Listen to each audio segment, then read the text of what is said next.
Bon, bah, donc là, on est sur l'ancienne voie de l'Est, hein. Donc, ici, on a laissé construire de manière très proche de chaque côté de la voie, parce qu'on pensait peut-être qu'il n'y aurait pas de projet. Aujourd'hui, et c'est légitime, les gens du Nord-Isère voudraient bien la remprunter pour avoir un projet de transport en commun. Alors moi, il y a une chose où je ne suis pas d'accord, c'est que aujourd'hui, un tram-train ici, dans l'état actuel des choses, c'est pas possible pour les riverains. Un tram-train, ça fait du bruit. Donc ce que je propose, bien sûr, c'est, puisqu'il y a du temps pour ce type de projet, c'est un projet pour certains à 5 ans, pour d'autres à 20 ans. Et donc la dernière réunion avec Parfer, c'était un peu le bal des faux culs, c'est-à-dire que Gilbert a fait celui qui était super, super, super. Face aux gens qui étaient contre, il leur dit mais vous inquiétez pas, ça sera dans 20 ans. Et effectivement, ça ne sera pas dans 20 ans. Pour moi, la solution aujourd'hui, il y en a deux.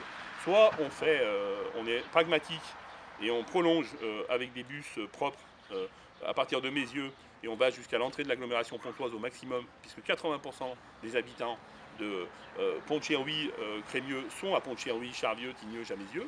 Et ça, c'est intéressant. On a des prestataires comme Berthelet qui savent très très bien mettre ça en place. Pour les gens, c'est assez, peu bruyant. Et si vraiment les gens s'entêtent, je dis bien s'entêtent à vouloir faire un tram-train, alors c'est évident qu'il faut, puisqu'on a fait gagner 22 millions d'euros au Conseil général quand on a dévié le tram-train au sud, il faut absolument enterrer complètement le tram-train sur la partie ici, et ensuite décaler la zone qui était prévue pour faire une gare, mais c'est pas une gare, c'est un simple arrêt, à peu près à 200 mètres, c'est-à-dire après en limite de l'Odyssée, sur la droite. Déjà, les gens n'auront pas toutes ces voitures qui vont se garer devant chez eux, et on pourra remonter en aérien à partir d'ici. Donc ça, l'ordre de grandeur des coûts, c'est 3-4 millions. Hein, 3-4 millions de plus-value sur un projet de 200 pour que les gens soient tranquilles. À mon avis, c'est pas grand-chose. Donc comptez pour moi pour que ce sujet soit pas traité à la faux cul, mais vraiment droit dans les yeux.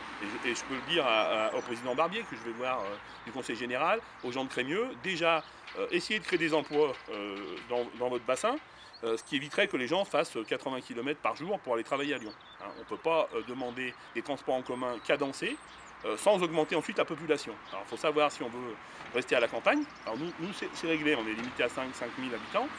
Mais pour une agglomération comme Crémieux qui ne veut absolument pas grossir, je ne vois pas pourquoi les gens payant 1,90, ils auraient droit à un tram-train, alors qu'à Pusignan, on a attendu 30 ans pour avoir un bus qui va à mes yeux.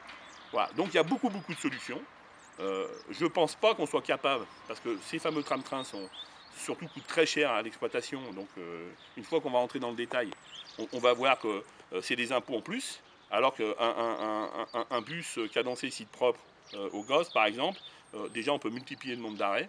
Et ça, c'est intéressant pour nous. Donc avec un arrêt ici, un arrêt à la gare et un arrêt en zone industrielle. Voilà, je pense avoir été incisif sur ce sujet. Hein.